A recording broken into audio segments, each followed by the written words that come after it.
Hi, I'm going to be talking about the TV show Pretty Little Liars that came on June 8th, 2010, and it finished in June 27th, 2017. And it's about four girls, Aria, Spencer, Hannah, and Emily. They're in high school girls, and they end up finding out about their friend Alison De Laurentiis that has been missing. Then they later find out that she's actually been murdered, but it turns out that she actually wasn't murdered, and it was actually Bethany Young. We'll come on to that more later.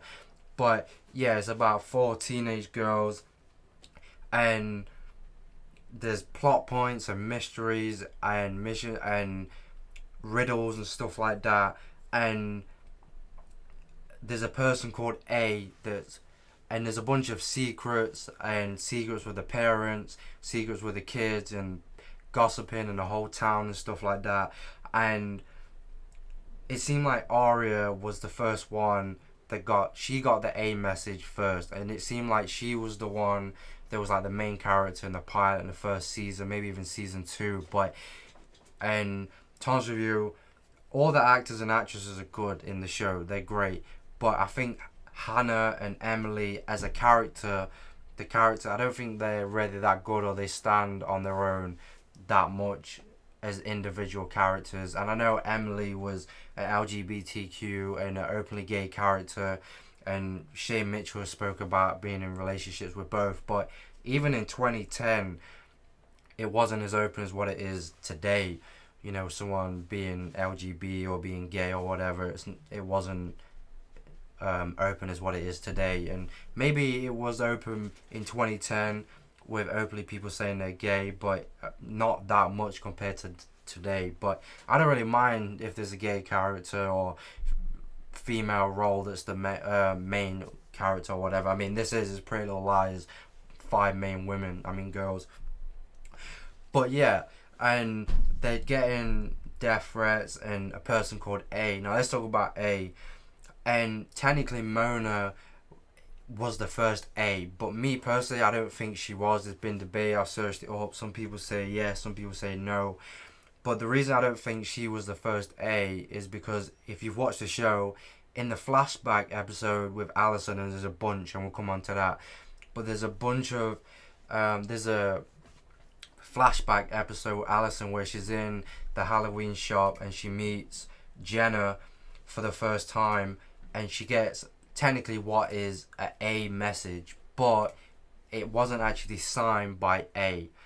And again, some people said Mona was the first A, and then she recruited like Caleb and Spencer and Toby and Lucas and stuff like that. But I don't think Mona was technically the first A. I think somebody hired her, but employed her or whatever. But that's just me, my opinion. But other people have said no. Some people said yeah. And there's even a scene where Spencer is talking to her sister Melissa. They're in the car, and Melissa sent a whole bunch of death threats and messages to Alison, and Spencer says to her, "Did you ever sign these messages with the letter A?" And Melissa says, "No, she knew it was from me. Alison knew that I was sending the messages, and she knew what she was doing." But I still believe that, and I'm not saying it was Melissa, but I think somebody else was A before Mona, and then, because even Cece Drake, and we'll come on to her as well, said that she spoke to Mona and even hired Mona. I don't know if she said that she hired Mona, but she asked Mona about the girls and wanted to know more about them and stuff that was going on. But yeah, pretty decent show. The characters are alright, decent. But let's talk about Cece Drake. Now, Cece Drake, I don't know, the storyline is kind of crazy because she was meant to be Charles, and then, but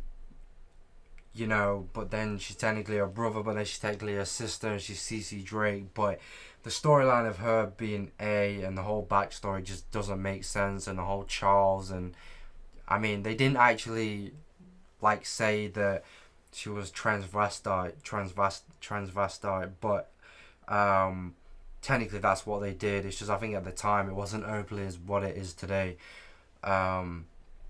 But technically that's what they would have had to do, her changing from Charles to Cece. But yeah, it's kind of crazy, it's kind of mad, but it is what it is. But and she's evil and she punishes them and comes after them, and even Mona now Mona, she is evil. She's evil and she does become crazy too, like Cece, and the in and out of the mental asylum that becomes the hotel at the end. But very very crazy, and but there's a bunch of plot holes and riddles and mad, like I said, that just don't make sense and certain things, and yeah, it's just not good. Now let's talk about Alison De Laurentiis. Now Alison De Laurentiis, she was evil at the start. She didn't become evil when she came back for a little bit, but then after a while she kind of became PG. It's kind of like if you've watched Prison Break, and Teabag at the start, he was evil. Now I'm not trying to compare the characters, but Teabag, he was evil, he was crazy, he was a lot of things. But then towards the end, and it was the last season of Prison Break, season 5, I think. They made him PG because the show was finishing, and they did that with Alison De Laurentiis too. She was evil, she was horrible, she picked on people. Mona even was traumatized by her, but and then when she came back, she was for a little bit, but then they wanted to change, and then she became PG and became this like sensitive person, I guess, and not evil and not stuff. And I think they kind of took that away from her, and I don't think they should have, but is what it is. And the thing is, Marlene King, she was the writer and producer, and she always wanted to be one step ahead of the audience. And when you do that, you end up messing up, and there's a bunch of stuff that doesn't make sense, and you're trying to.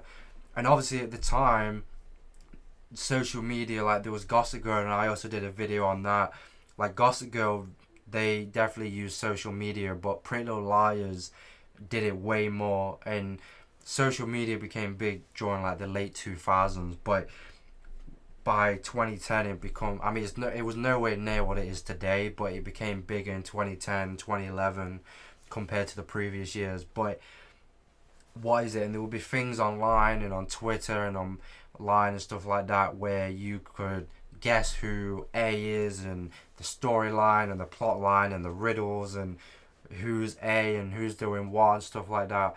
But it's kind of crazy, and Marlon King wanted to be one step ahead or two steps ahead of the audience, which is a bit mad. And also, you can never predict, I've said this before, you can never predict what's going to happen 5 years later in season 5 when you're on the pilot or the first season. I mean, you'll think that the writers and producers would know what's going on and writing it, but you can't predict it. It is what it is. Things change.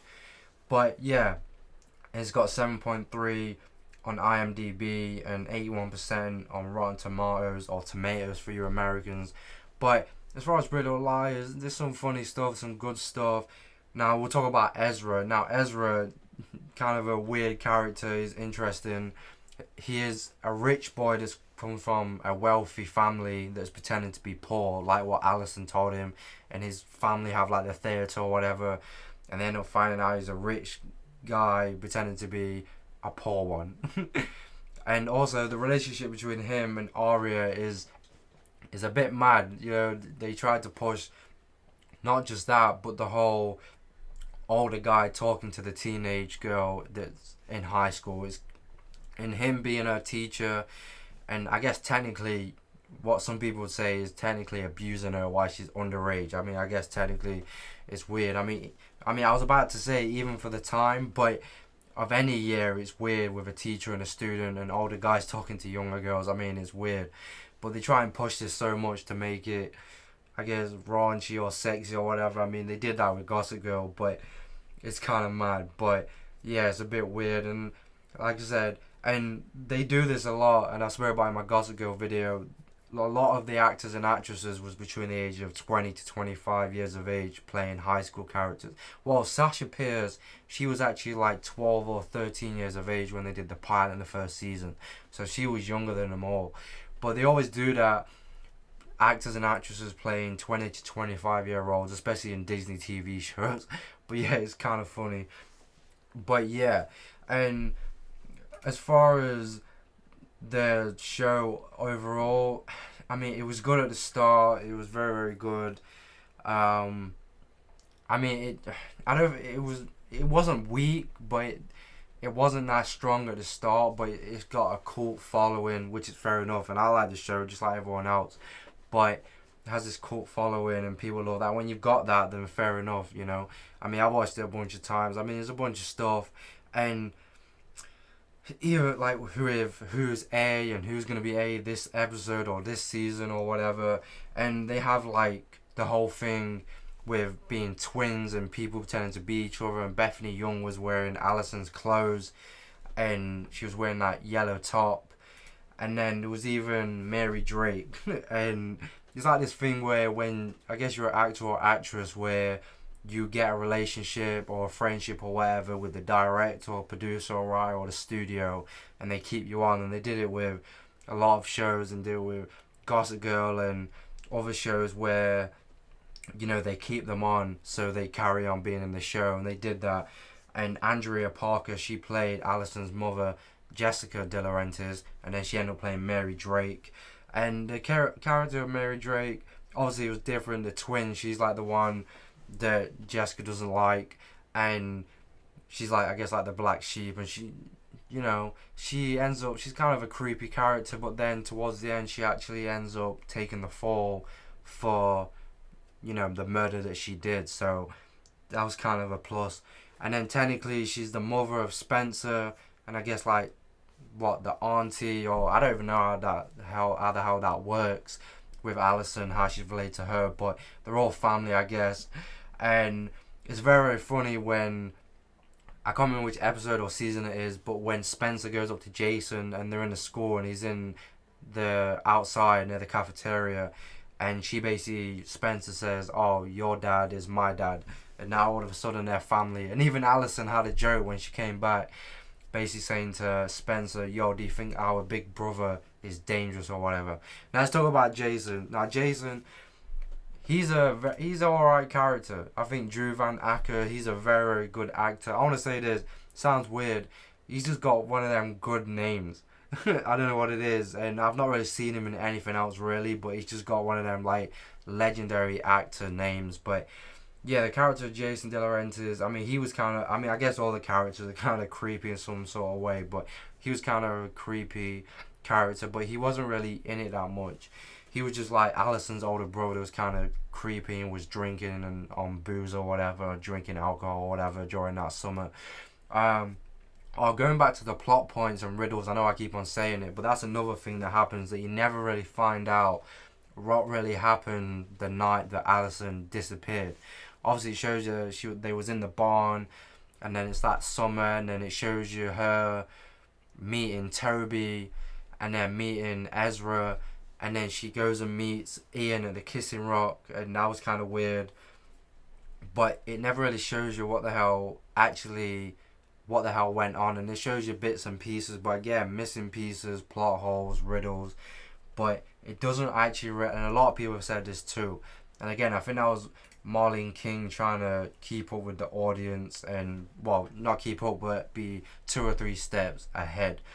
And let's talk about Ren Kingston, you know, British, and they got the guy that played him to do the British accent. You know, in the Gossip Girl video I did, Ed Westwick, he was British, which I didn't know, and he did American accent, but the guy that played Ren Kingston, I guess they just allowed him to do his British accent, so that's kind of funny, and they always speak about that. And he had like a thing with Spencer, even though he was technically, well, I guess he was engaged or was going to marry Vanessa, but yeah, God knows. And obviously there's Darren Wilden, and he's kind of a weird character. I mean, they're all weird characters, but he's a weird character, and he stalked the girls and tortured the girls and came after them and assumed they had something to do with Allison's death and other things, even though he knew that she was alive the whole time, but just kept on blaming them for everything.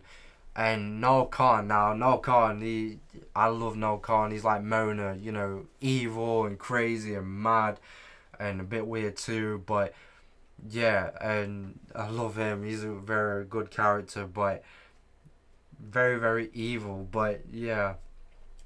And he's just like Mona, crazy, and how she goes crazy and in and out of the asylum and stuff like that.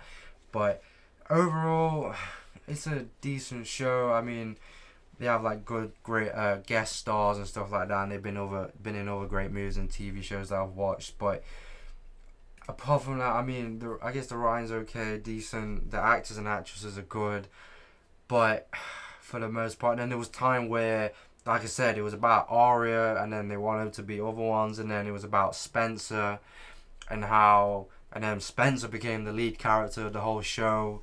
But yeah, it's kind of mad. And then it was like Allison for a while, but I mean they had so much potential with Allison, like a lot of people have said that. But I mean at the start the writing was never really like that strong to begin with. It wasn't bad. I'm not trying to be negative. I like the show. I love the show, but I don't think it was that strong at the start. But it was still good, and it's got a cult following. Like I said, but and when you have that, then fair enough. But yeah, decent show. I think it could have been better. The plot lines, the riddles, it could have been better, but it is what it is. And tell me what you think down below, whether you like it or don't like it or watched it or what your thoughts are on the show.